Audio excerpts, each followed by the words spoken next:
What's up viewers, I'm Andrew. And I'm Karen. And in this video we're going to go through our top seven culture shocks when moving to Australia. Things that have caught us out. Here's some of the things we weren't expecting. And let us know in the comments what you think. What have we missed out?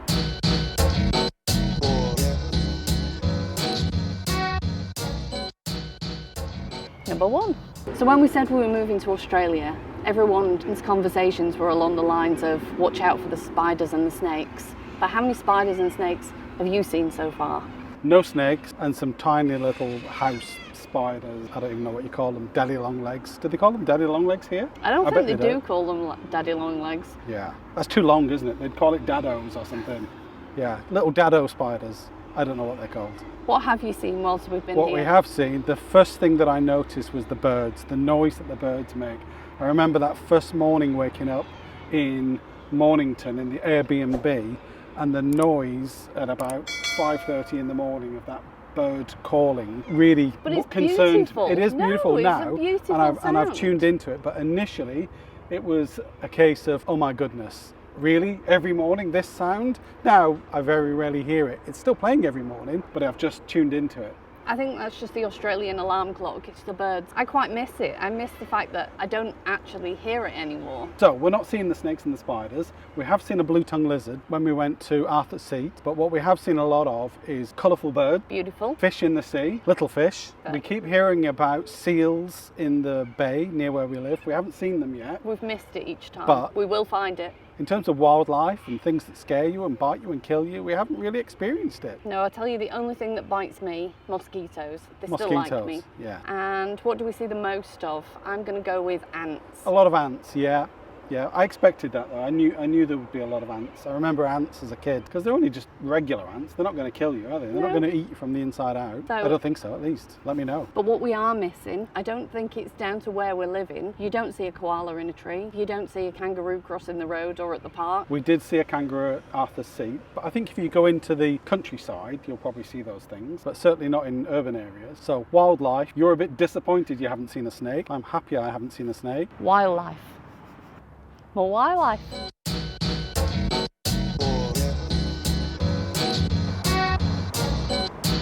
Number two.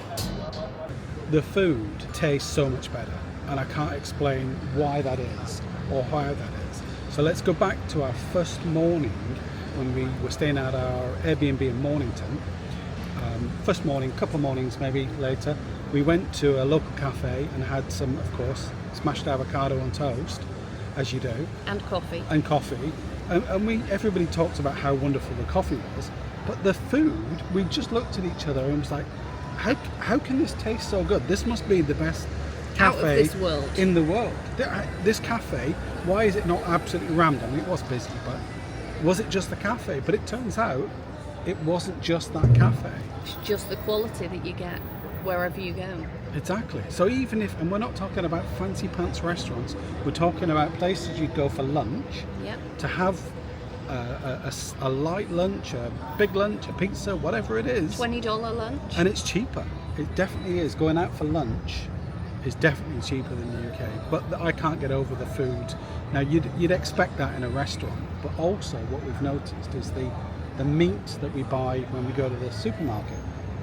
Yeah. The beef by far is significantly better quality, I think. Yeah, and I would even say it's marginally cheaper than the UK. I would say so.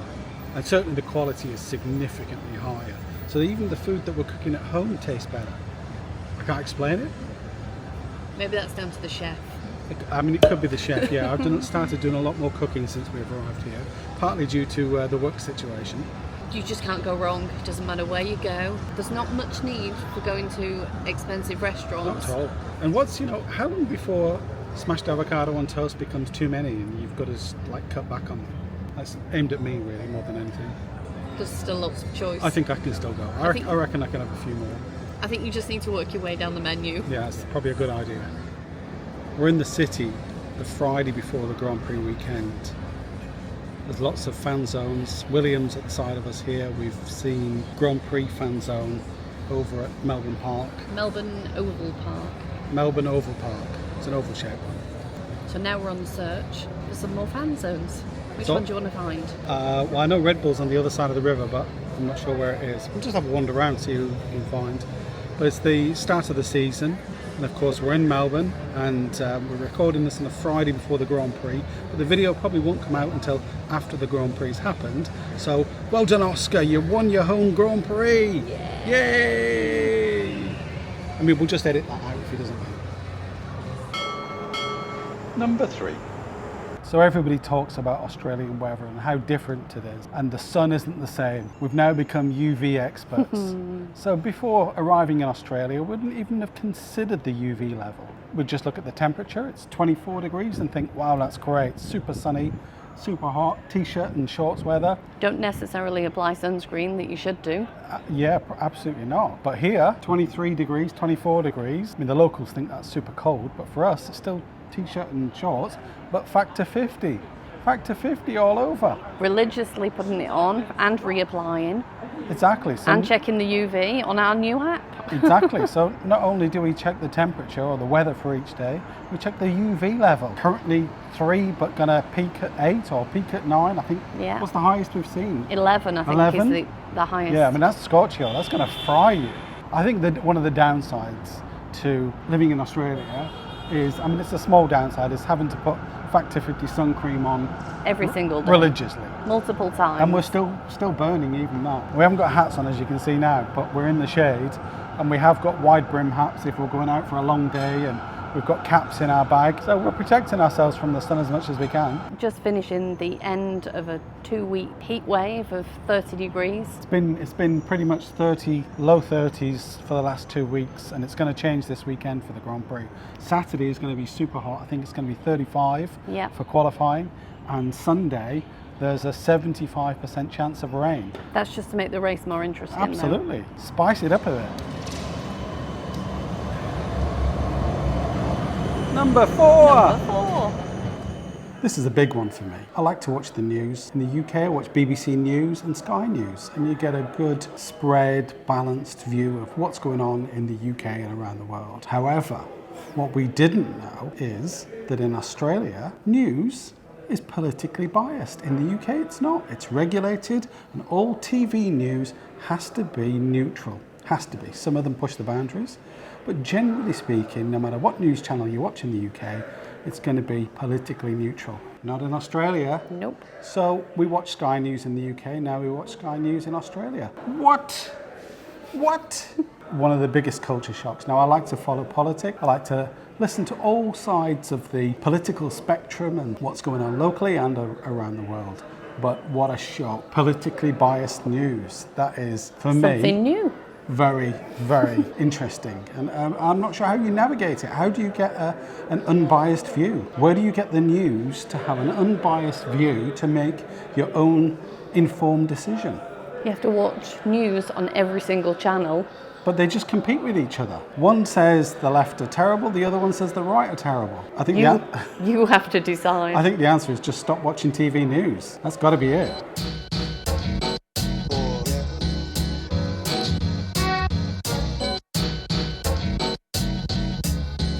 Number 5. When we first started recording these videos, one of the shocking things was the comments about Melbourne and Victoria. Negative comments.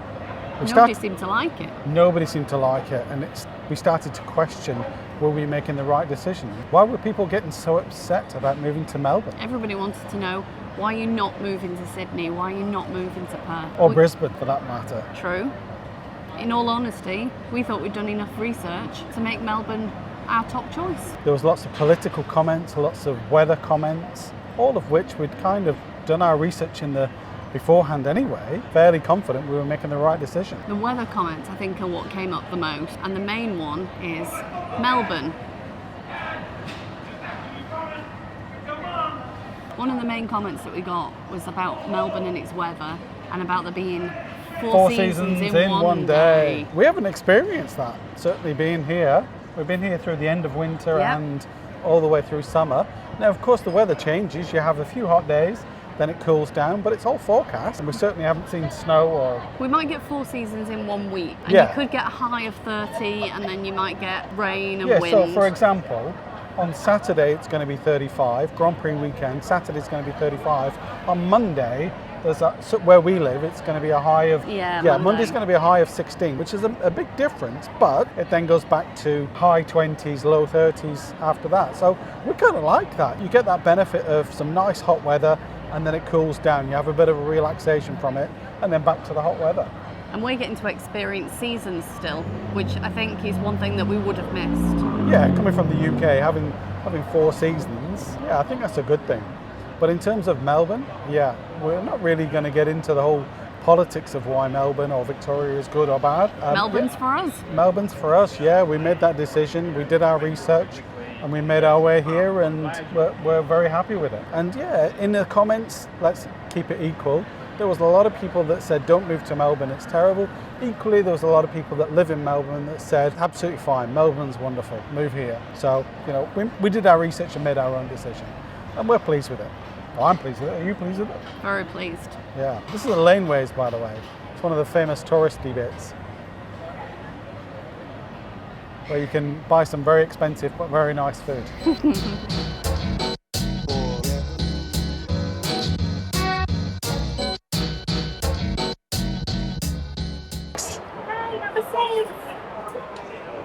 The next big culture shock is gambling. It's everywhere. It's on the TV, in every bar, restaurant that you seem to go into. I mean, the UK likes a bit of a gamble, but I didn't realise how big a thing it was here in Australia. Every other TV advert talks about gambling. But can you remember what the words are that go with the gambling? Oh, the disclaimer at the end. The disclaimer at the end is the bit that catches me each time. You might win, but you're probably going to lose a lot. What else could you be spending your money on? You're going to lose more than you can win. All very sensible guidance, of course. And the other thing goes hand in hand, is the horse race. I mean, in the UK, if you're not from the UK, we have the Grand National. We have the Grand National, which is the Grand National is probably the big one. Everybody knows about it. Even if you're not a gambler, you'll probably put a small bet on the Grand National. But here, the Melbourne Cup, you get a day off for it. Can you imagine in the UK getting a day off for the Grand National? I think that would be a winner for a lot of people. And they call the Melbourne Cup here, I found out recently, something like the race that stops a nation. I don't know, what does that mean? Tell me in the comments. Is it because everybody takes the day off and focuses on the Melbourne Cup? To be fair, we still did the sweepstake. Didn't bet on it. We didn't put any money on. So yeah, gambling in Australia is a big thing.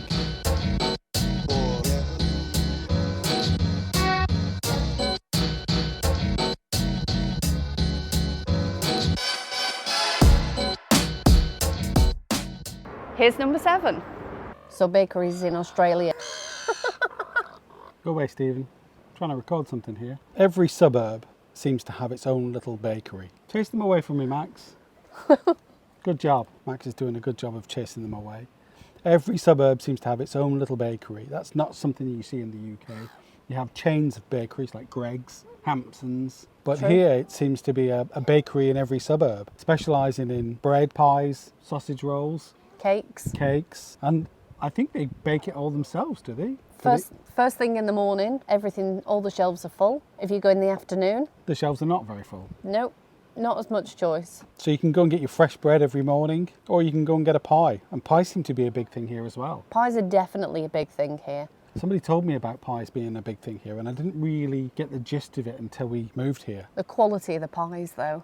They seem to like the steak pie or the potato-topped pie. Well, which one's more popular, the sausage roll or the pie? I'd be tempted to say my favourite is definitely the pie. I'm enjoying having a pie. I mean, it's not healthy, it's not good, but it tastes good. But the sausage rolls are a clear second place to me, Okay. but they're a good second place. And what's your favourite choice of pie? My favourite pie by far would have to be the one that we had at Victoria Market. Oh, that was good. That was very good. I've never tasted a pie like that. We really need to go back and have the second That was in that go. little caravan, wasn't it? Outside It was. Victoria Market. The pie that I chose whilst we were there was amazing. And it was a cheese and mushroom pie, which under normal circumstances, I don't think I would have put that combination together. But I would say it's not only my favourite pie that I've had since we've been here, it's my favourite pie that I've ever had. Yeah, absolutely. It was. I've got a steak and mushroom pie today with poppy seeds. Looks yummy. What's your favourite? Let us know what your favourite pie, or are you a sausage roll kind of person? I mean, we don't prejudice here. You can be either side of the fence. Stephen the seagull's back. I think he likes the sausage roll. So let's start the big pie debate. What's it going to be? A pie? Or a sausage roll. Or a sausage roll. And if it's a pie, what's your favourite pie? Put it in the comments.